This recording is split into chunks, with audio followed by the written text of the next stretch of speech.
We're at the Hollywood Theater, built in 1926. In 1983, it was placed on the National Historic Register. So glad you're with us on Comcast Newsmakers. I'm Ken Ackerman. Well, thanks to our next guest, 7,500 local students know more about jazz than they ever bargained for. Please welcome Darrell Grant, who's a professor of music at Portland State University. Thank you very much for being here. Pleasure. These 7,500 students over the last how many years? 7 years. 7 years have learned about jazz through an outreach educational program that you began. Tell me about it. Well, we created the incredible journey of jazz actually in 2000. A friend of mine got a grant and said we wanted to sort of work on a historical project that would sort of give school-age kids an insight, a glimpse into the history of jazz, somewhat similar to something they do in New York at Jazz in Lincoln Center. So we got a wonderful journalist, Darrell, who wrote for the Oregonian, to write a script, and we put together this program with a narrator and 7 live musicians, and we play music, and you know, we give historical examples about the different contributions of African Americans and immigrants to jazz as a world culture.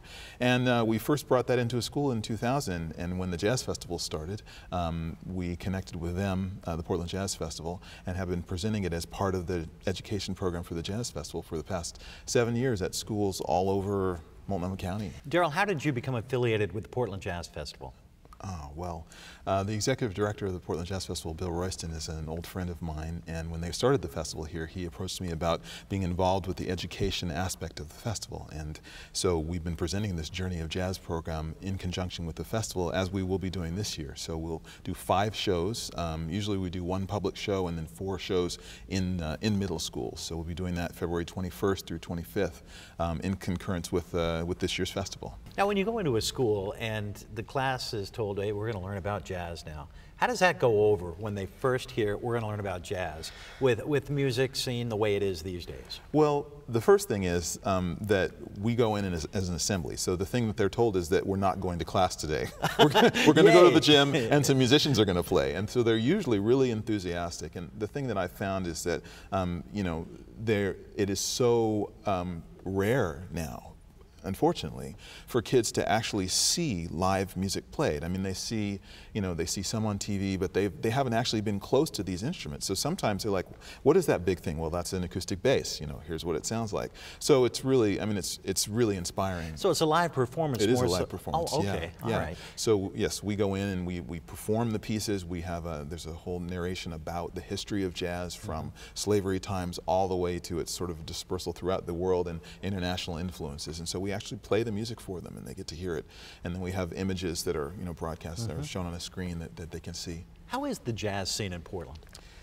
I moved to Portland from New York City in 1996, and when I was going to move, I asked people, what do you know about Portland? Like, oh, that's a jazz town from way back, great players. And one of the people that was here when I first moved here is the great bassist Leroy Vinegar, who was he's on over 800 jazz recordings. And so he was such a contributor to the community here and to the scene, and he moved up from Los Angeles.